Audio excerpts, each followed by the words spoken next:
Hi and good evening, everyone. My name is Albert, and this is Vlogs About Nothing. Thank you very much for taking the time out of your very busy night to join me. I really appreciate it. If you're new to the channel, welcome. You feel me? Bienvenidos. Yo soy de Albuquerque, Nuevo Mexico. I'm from Albuquerque, New Mexico. I appreciate all of the new subs and viewers. I really do. We have fun here at the channel because we do our best to do nothing.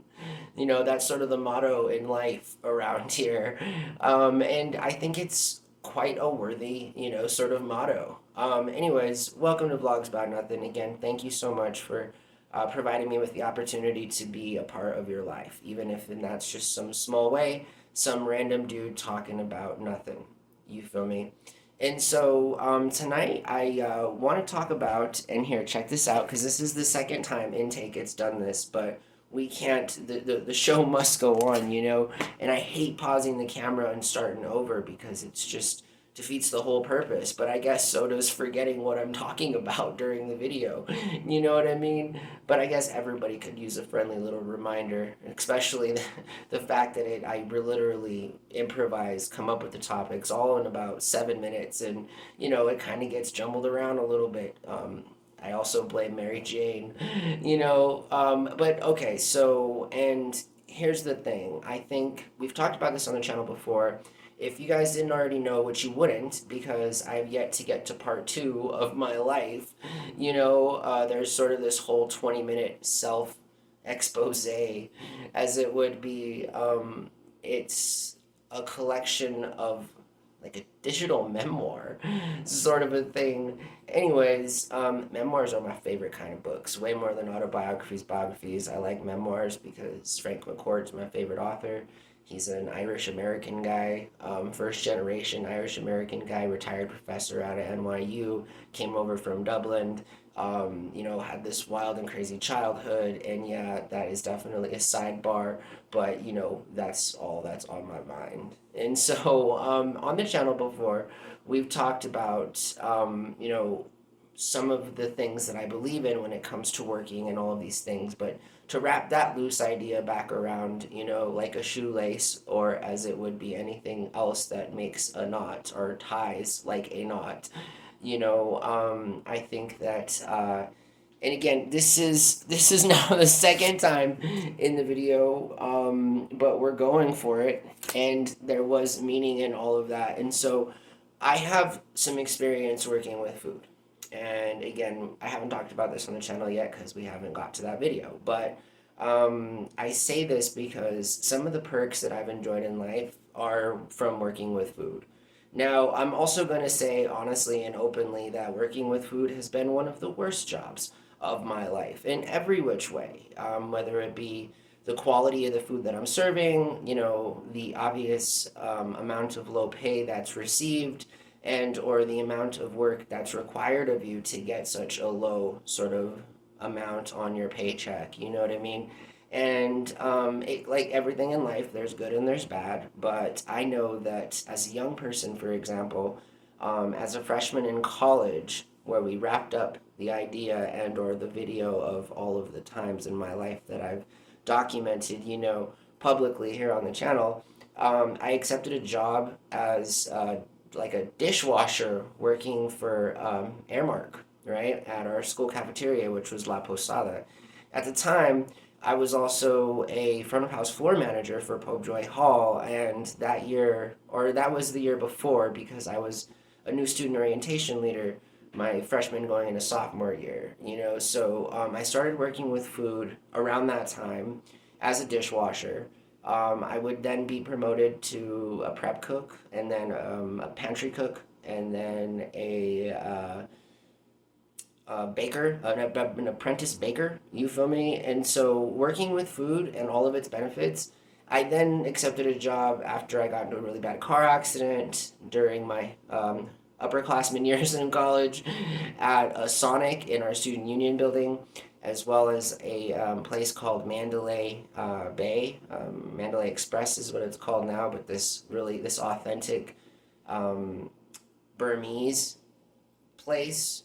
And I understand that it's not Burma, it's Myanmar now, but that's what I was exposed to, and how, my boss identified herself. Shout out to Thin. To this day, the woman still feeds me for free. And again, this is what I'm talking about. Food, working with food has many benefits. And 5 minutes into the video, we'll talk about some of them. Some of the benefits include getting free food.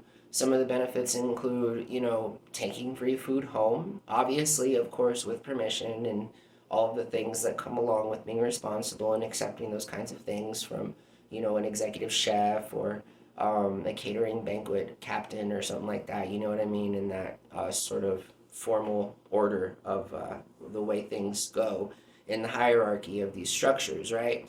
And food is often, again, pretty a shareable item.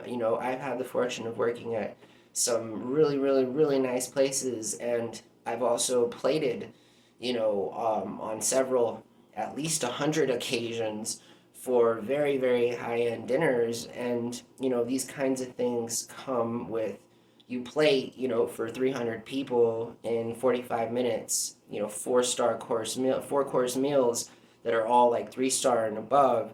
And you actually, the likelihood of you getting to eat one of those filet mignons, one of the filet mignon, a piece of the filet mignon is pretty likely. You know what I mean? Because that's just the way the food culture goes. And most chefs that work in the industry take care of their team. And that's also kind of where I get my teamwork motto from, is being in a kitchen brigade. It's a really, really good example of a functional relationship that, if worked properly, can just do wonders for, not just customers, but for the experience that both staff and guests get to have because of the quality of food and the overall attitude that's taken into consideration when a good kitchen is to be talked about. You know what I mean? And so that's what it is. Working with food can have many different benefits. Working at Sonic, I got, access to just a ton of free food. Thank you, Sonic. You paid me very, very little, but you definitely made up for it, because, at the time, 18 years ago, my friends and I, everyone who worked there, got to really be very liberal with, and this was, again, not a Sonic policy, in that you could eat whatever you wanted, especially if it were left over because it were already made. I haven't worked at a Sonic in close to 2 decades, so I can't attest to their current policy or how that's run. In fact, I'm so old that the Sonic I'm talking about is closed now at my old college. And furthermore, the place that I referred to, Mandalay, is still open. Yes, I still get free food there, and that's just another good example of how, with a good attitude, you can still have the same kind of perks that you did when you were a part of that team. And again, Thin is a wonderful lady. She's the owner of this place, and she absolutely would not mind if I mention her on camera. She knows me very well. We've spent a lot of time together, so much that when I see her out in the real world, I hop in her car, and she's welcome with that. That's how close she and I are. She's totally professional. She's such a dope lady. But seriously, that place has really good food. It's all from scratch. I've seen them make the food before. I know where they buy their product. It's like a really, really good run operation. You know what I mean? So this, I mean, you can imagine it's that old, almost 2 decades, and it's, I think, the only restaurant that's still been there in the student union building this entire time since I've not been in college over there at UNM main campus.